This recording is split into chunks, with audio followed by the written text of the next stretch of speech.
All right, so I got another solid session to go over here with some six max tips that will take your game to the next level if you're stuck. And you don't have to listen to me, but I've been playing this game for over 20 years, and six max has been my bread and butter. With that said, let's get right into these tips. All right, so tip one is to open wider in late position. So in six max, position really is everything. If you're not playing full ring, so that means you're playing fewer players, so you're gonna have wider ranges. So from the cutoff and button, you should be opening a ton with suited connectors, suited gappers, and any Broadway hands. Why? Because late position lets you control the pot size, apply pressure, and avoid dominated spots. Tip number two would be to tighten up in early position. So that said, you don't really want to get fancy if you're first or second to act. You do want to play tighter here. Think big pairs, some mid pairs, strong suited aces, high value broadways. Now, if you're out of position, most of the hand and you're facing stronger ranges, don't bleed chips early. And before I really get into the next tip, I do want to point out you guys can get on our newsletter or join our community in the pinned comment section. So we go over hand analysis and other ways to improve your game there. Plus, you can get some one-on-one with me. So check that out. Plus, really trying to grow the community. All right, so tip number three, learn to raise more, but wisely. One of the biggest leaks in six max is passive pre-flop play. If you're not raising aces and kings, re-raising aces and kings, you're missing value. Start raising more with suited connectors, like an ace five suited, ace nine suited, and some king queen offs from the button or blinds, especially against wide openers. This keeps your range balanced and makes you tougher to read and less predictable. And the next thing is really to just target the weaker players. Now, I have an interesting hand here with a king eight suited. Now, we did flop a flush draw. Turn card gave us a couple things, though. It gave us a straight draw, two overs to the board. And I didn't really expect player five to put anything in here, but he is going to. And just check out how I played this. Now, really what I'm targeting here with player five, he could have an overpair to the board. It's possible. He could also be just trying to take this one away from me, but he just picked a bad spot because we just have so many ways to get there. You know what I'm saying? So basically what I'm going to do here is I'm just going to come over the top, and I'm okay with it either way. I do like our spot. I like our odds going to the river, and this was kind of the play I made. Plus, this is a tough call for this guy to make because a six gets there. And to me, player five doesn't have a six. That's not what he's repping. So tip number four, identify weaker players. You want to identify the weak players, the ones limping, calling, playing 40% of hands, or just never re-raising. Play more hands against them. Go for value relentlessly. Don't try to bluff stations either. Just go big when you have it. This was just an interesting spot, right? And really the last tip for you guys playing six max, just track your sessions and review key hands. So if you're serious about this, you need some data. You can use P-Tracker, or there's other tools that could help track your leaks. I'm kind of coming back to this, but you can also get in our community. You can get a lot of help there from the members and myself. And really after each session, just review at least three of the hands where you were unsure, especially, in big pots. But yeah, stick around to the end here, guys, because it is going to get a lot better. I kind of have some of the main hands in this recent session I played. But I mean, this was definitely a good one, and I just think maybe you'll learn a thing or two watching some of this. Maybe open your eyes a little bit more. Playing mid-stakes is going to be a little bit different, though, than playing like really low games, so it is a little bit different. Bluffing is a lot more effective, but this guy really put a lot of thought into this. He ended up folding it. We took it down. We would have got there on the river, though, so, it is what it is, right? Next hand, we had ducks in a pond. These ducks were swimming in a pond, right? And pocket ducks, whatever. You do want to get in there with this. Obviously, you don't want to be putting in too much. But yeah, we are gonna see a flop with this. And this hand, I'll tell you what, one of these guys is gonna pay the price. It was just because they were being so passive. You know what I'm saying? All right, so player two, not a whole lot left. He puts in a min here.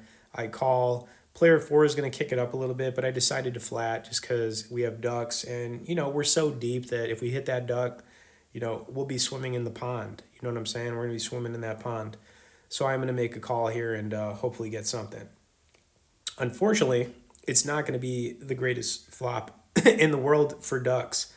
But I am going to continue and hopefully get a free card on the turn here. All right. Anyways, Jack King 9. Honestly, like I'm in check fold here. If player four goes for it here, we can't really continue. If player two does anything, it's hard to continue as well because we're looking for a miracle or not a miracle. We're just looking for something. Anyways, I'm sorry, turn card was a king. Player four is gonna check it again. So here's the deal. Now there's a backdoor flush draw. We hit that two on the river, and I was like, wow, we hit the two. These guys let us get there. So I went for some value here on the river. I figured this was a good sizing as far as going for some value. And check it out. This is how it's going to go down. Player four is going to think about it a little bit. And now if he would have got raised here, that would have been really tricky. But player four is going to, call us. I don't know if he was just trying to keep us honest or didn't believe us, or maybe he had a king and he was just slow playing it. I don't know. But he's going to call here, and it's going to come back to player two,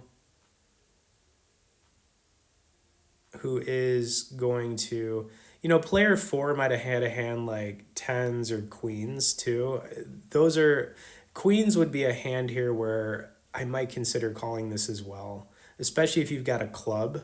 Like if you had pocket queens with a queen of clubs, I might make that call too. Anyways, it was bad news for him. We took it down, and I thought that was a pretty nice one, guys. I mean, I thought that was. And really, like the tips that I've already gone over, I'm not just telling you guys. This is definitely from me playing, right? And I'm trying to show you guys some of this because, I really do think these just some of these minor tips and minor adjustments will help you out if you're just not getting there right now. All right, pocket kings. I'm going to kick this up to, now we were three-handed here. The small blind is going to call. And I'm going to kick it up to, I think like 54 or something like that. I didn't expect both these guys to call. I figured maybe player five would call. But we are going to get a 2-for-1 special here, and I did feel pretty good about that. Flop is going to be interesting as well. And I think I went for basically like a 5x here. Let's see. Yeah, pretty good sizing, I think. All right, and like I said, player five is going to call back to player six, pick up sticks.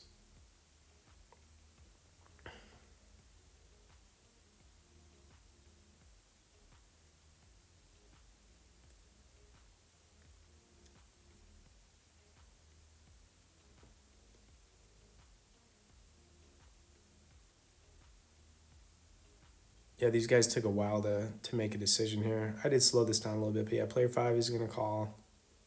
Player six is going to call as well, and the board was low cards if I can remember here. He called pretty quick actually, player six.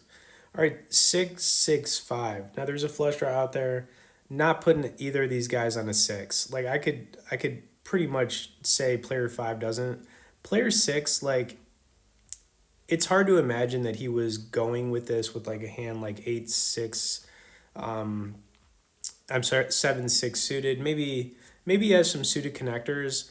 To protect my hand, I kind of just went for it right here. The reason I did was because there's a flush draw out there. It's likely that one of these guys could have an overpair to the board. Thinking like eights, nines, tens, maybe some jacks that might make this call. You've also got a flush draw out there. You've also got some 8-7s that might make this call, suiteds, which I could see player six having. So that's the reason I basically isolated here and just kind of just went for it. I mean, we have kings, got to protect them. This is the play I made. Both players folded. We still took down a decent pot right there, and I was definitely not, upset about the result or anything. I think it was totally fine. Okay, so kind of making our way. Now we're doing pretty good, feeling pretty good. Things are working out. Got a couple more hands to go over here, though, guys, and yeah. We're going to keep chugging along here. Been saying that a lot lately, just chugging along. Okay, check fold mode here. nothing else to say. I think this was just a quick one for the most part.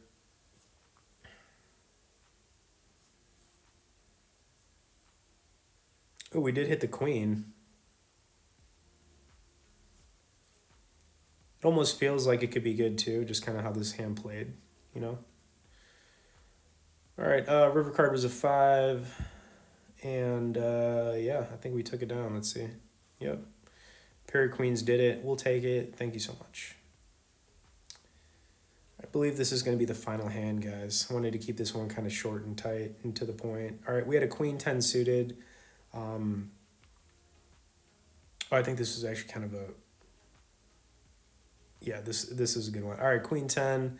I'm just going to call here. First or second to act, there's no reason to do anything else but call with this hand. So many players still to act. I mean, we got 1, 2, 3, 4 players behind us. If somebody raises, then we're still going to make a call because we're suited. You know, queen 10 suited is definitely a monster in my opinion. And let's see what the flop gave us.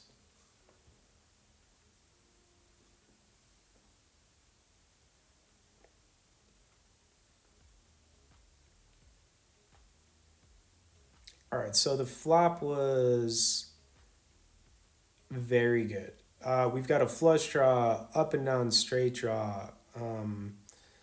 Doesn't get much better than that, guys. You know, I checked it though, which was probably a mistake, but it's fine. 9 on the turn. Not a good card. Definitely hurts our hand quite a bit, but I have to call. There's no way I can get away from this. Even if this guy has a hand like ace 9 or something. River card is a we got their card. So yeah, I mean, really the only hands we're losing to here are like ace 9. If he was bluffing and hit the ace, then he's not going to get away from this either, which is something I realized. So I went for, I think a little bit of a raise here, nothing crazy. Just wanted to get a little bit more. Oh, I'm sorry, I did kind of just put him in. Let me see if he did go for it here. He did. Okay, and he lost. I think he probably had a hand like ace X and got there on the river, so that was nice. Anyways, hope you guys enjoyed this one. You know, get on the newsletter community, subscribe, and we'll see you in the next one.